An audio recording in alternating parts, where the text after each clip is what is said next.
శుభోదయం అందరికీ. ఇవాళ మామిడికాయ పప్పు, ఎండుమిరపకాయలు, మెంతులు, ఆవాలు, ఉడికిపోయిన మామిడికాయ ముక్కలు,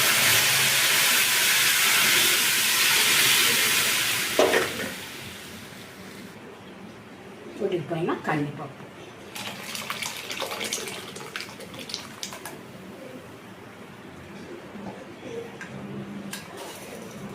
తగినంత ఉప్పు,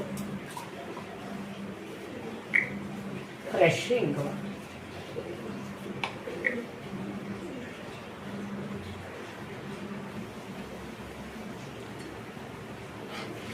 పప్పు అంతా బాగా ఉడికిపోయింది. దించే ముందు కరివేపాకు,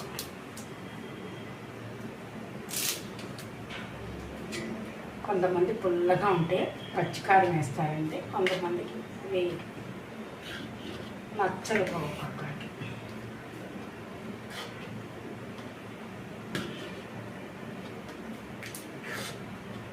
గుమ్మగుమ్మలాడే మామిడికాయ పప్పు రెడీ.